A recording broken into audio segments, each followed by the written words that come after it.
जय Hind. Hello guys, आपको बताने वाला हूँ सशस्त्र सीमा बल यानी कि SSB constable tradesman online form 2023 के क्लिक करके इस नोटिफिकेशन को डाउनलोड करके और भी डिटेल में जानकारी यहाँ से ले सकते हैं। कुछ ऐसा इंटरफेस आएगा।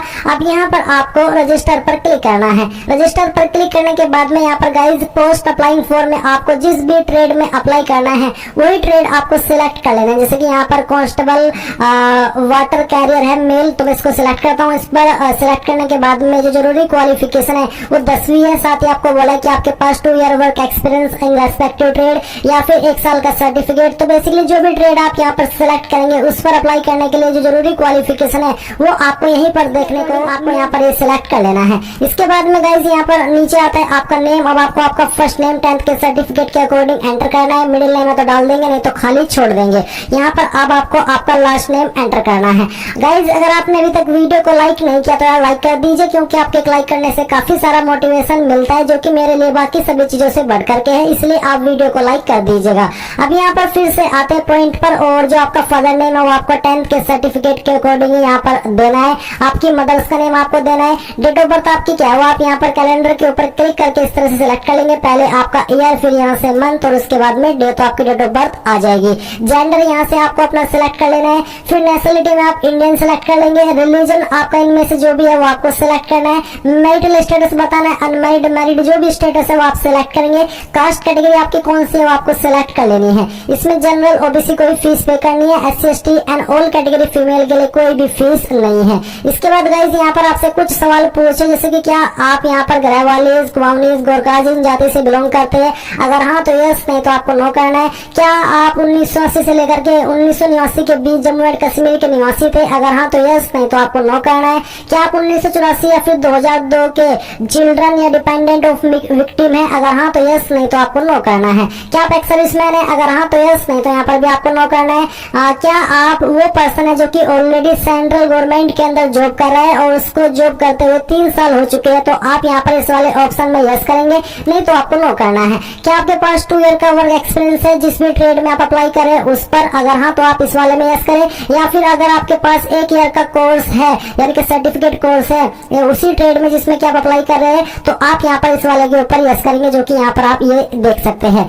इसके बाद यहाँ पर आता है सिलेक्ट आइडेंटिटी कार्ड टाइप। तो आपको यहाँ पर कोई एक आईडी सिलेक्ट कर लेनी है। जो भी आईडी आप सिलेक्ट कर रहे हैं उसका नंबर फिर आपको यहाँ पर देना है। आइडेंटिफिकेशन मार्क्स के अंदर आपको आपके बॉडी के उस निशान के बारे में लिखना है जो कि आपकी बॉडी के ऊपर है, और कहीं पर भी अगर ये है बट ये परमानेंट होना चाहिए। अगर आपकी बॉडी के ऊपर कोई भी निशान नहीं है परमानेंट, तो आप यहाँ पर नो मार्क लिख दीजिएगा।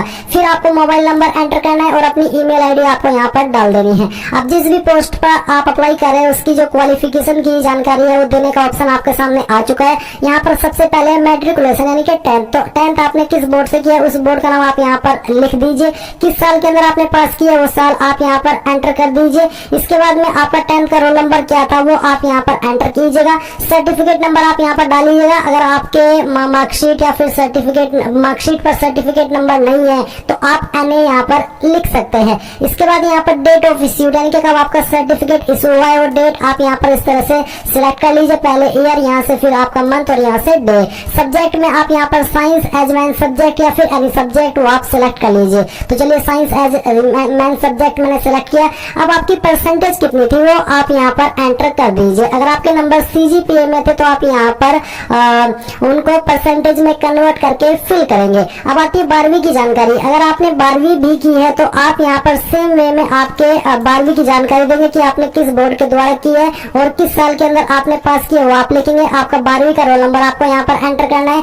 सर्टिफिकेट नंबर आपको यहाँ पर देना है। कब आपने पास कर ली थी वो आप यहाँ पर सेम तरीके से सिलेक्ट कीजिए कि किस ईयर में और किस मंथ में आपने की है। फिर यहाँ पर आपको सब्जेक्ट बताना है कि जैसे कि PCM, PCB या फिर आर्ट्स, तो आप यहाँ पर बता दीजिएगा।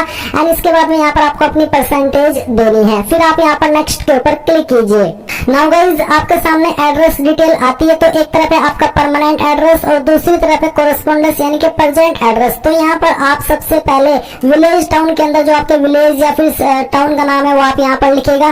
पोस्ट ऑफिस आपका कौन सा है उसका नाम आप यहाँ पर एंटर कीजिए। तहसील अगर आपकी कोई लगती है तो आप तहसील के बारे में भी आप यहाँ पर लिख देंगे। और इसके बाद में आप यहाँ पर पुलिस स्टेशन आपका नजदीकी कौन सा है उसका नाम देंगे। स्टेट यहाँ से आपको आपकी सिलेक्ट कर लेनी है। डिस्ट्रिक्ट आपकी कौन सी है उस स्टेट में और डिस्ट्रिक्ट आप सिलेक्ट करेंगे, फिर आपको यहाँ पर आपका पिन कोड डाल देना है। अब अगर आपका परमानेंट और कोरेस्पोंडेंस यानी कि प्रेजेंट एड्रेस एक है, सेम है, तो आप यहाँ पर इस वाले ऑप्शन में यस कर देंगे। अगर अलग है तो नो करके अलग से भर दीजिएगा। डिक्लेरेशन ऑफ क्रिमिनल केसेस, तो आप यहाँ पर इनमें सभी में नो कर दीजिएगा, क्योंकि ये सवाल ऐसे है कि क्या आपके ऊपर कभी कोई केस दर्ज हुआ है या फिर कोई FIR दर्ज हुई है या फिर किसी केस में आपको दोषी पाया गया है, किसी केस में आपको बरी किया गया है, तो बेसिकली आप इन सभी में नो कर दीजिएगा। इसके बाद आपको पासवर्ड में डिजिट वाला पासवर्ड लगाना है और 6 अंक से ज्यादा नहीं होना चाहिए और ना ही उससे कम होना चाहिए। तो जो भी आप पासवर्ड रखना चाहते हैं वो आप यहाँ पर 6 अंकों का डाल दीजिएगा, उसको दोबारा डाल करके वेरीफाई कीजिएगा, यहाँ पर टिक कीजिएगा एंड देन प्रोसीड के ऊपर क्लिक कीजिए। अब गाइज आपके सामने यहाँ पर आपके फॉर्म का प्रीव्यू आ चुका है। आपने जितनी भी जानकारी यहाँ पर भरी है उन सभी को आप यहाँ पर ऊपर से नीचे की तरफ चेक करते हुए आएंगे। अगर आपको लगता है कोई जानकारी गलत हो गई है तो आप एडिट डिटेल्स के ऊपर क्लिक करके उसको सही कर लेंगे,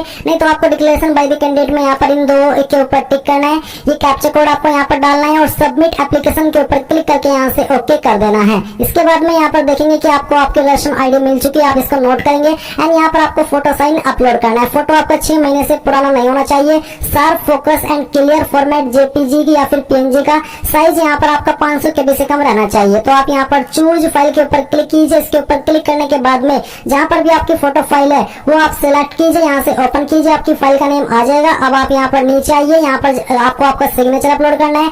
सिग्नेचर आपका व्हाइट पेपर पर और ब्लैक या फिर ब्लू इंक द्वारा होना चाहिए। 200 KB से कम आपके सिग्नेचर का साइज रहना चाहिए। तो जहाँ पर भी साइज फाइल है आपकी साइन की वो सिलेक्ट कीजिए, ओपन कीजिए एंड देन आप प्रोसीड के ऊपर क्लिक कीजिए। इसके ऊपर क्लिक करने के बाद आप देखेंगे the application form submitted by you is provisionally registered. अब आप यहाँ पर नीचे आइए, आपको बोला है प्रिंट एक्नॉलेजमेंट। आप यहाँ पर ये जो रेशन ID वो नोट कर लीजिए पहले तो, और इसके बाद आप यहाँ पर प्रिंट एक्नॉलेजमेंट के ऊपर क्लिक कीजिए। तो गाइस बेसिकली आपका फॉर्म सबमिट हो चुका है। जो कैंडिडेट इस फॉर्म को जनरल OBC से भरा है उनको यहाँ पर पहले पेमेंट के पेज पर ट्रांसफर किया जाएगा फोटो साइन अपलोड करने के बाद में, और तभी उनके सामने ये वाला इंटरफेस आएगा जो कि अभी आप वीडियो में देख सकते हैं। क्योंकि SC ST और ऑल कैटेगरी फीमेल के लिए कोई फीस नहीं है, इसलिए यहाँ पर डायरेक्टली आप फोटो साइन अपलोड करके आपके फॉर्म का फाइनल प्रिंट आउट ले पाएंगे। इस प्रकार से गाइज आप लोग SSB